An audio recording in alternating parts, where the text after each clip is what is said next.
wabarakatuh. Perkenalkan, nama saya Marlia Yuntar. Saya mengajar di SMA Al-Azhar Hipabudi Pekanbaru 2, tepatnya di kota Pekanbaru. Seperti yang sahabat lihat sendiri bahwa kondisi di sekolah saya saat ini sangat sepi.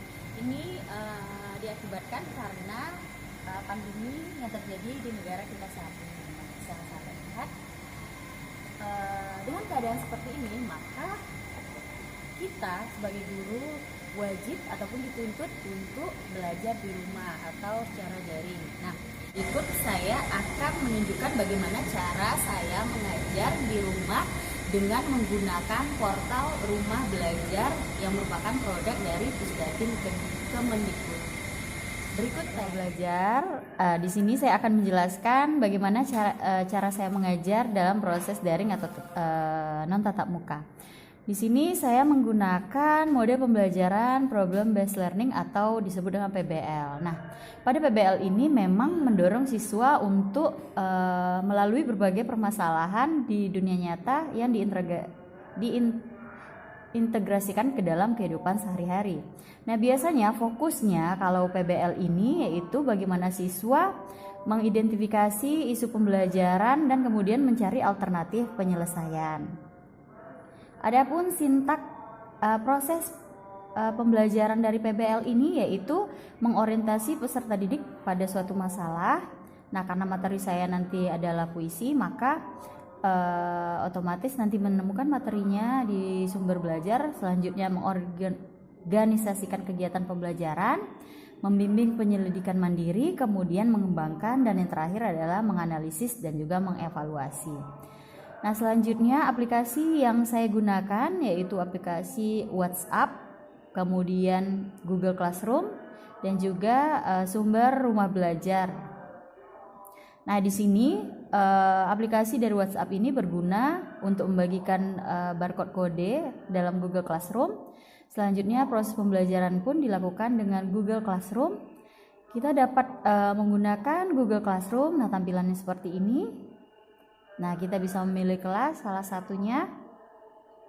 Nah, di sini ada forum, ada tugas kelas, dan juga anggota maupun nilai. Nah, dalam anggota ini kita bisa melihat absensi siswa, ada beberapa siswa, kemudian yang ikut terlibat, kemudian ada nilai dan juga tugas. Nah, untuk materi ini, karena kita tadi memanfaatkan sumber belajar, maka kita bisa menggunakan fitur dari Rumah Belajar. Nah, untuk fitur Rumah Belajar bisa kita lihat di sini karena materinya puisi, maka kita boleh mencari membagikan dulu puisi. Nah, kita bisa mencari di pencarian tentang puisi, tapi sebelumnya di dalam sumber belajar dari Kemendikbud ini banyak sekali yang bisa kita lihat, yaitu ada kelas digital, sumber belajar, lab maya, bank soal maupun modul digital.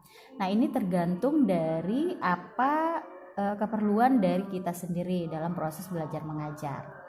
Nah, sahabat Rumah Belajar bisa dilihat di sini ada beberapa video yang bisa kita perlihatkan untuk anak-anak kita untuk belajar di rumah.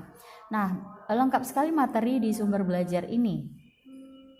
Nah, jadi sahabat bisa menggunakan berbagai fitur dari sumber belajar ini.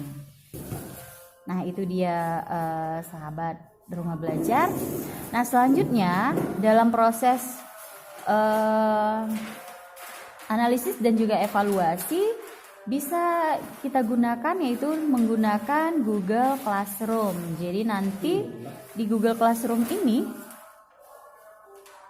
kita bisa berdiskusi dengan forum-forum tertentu.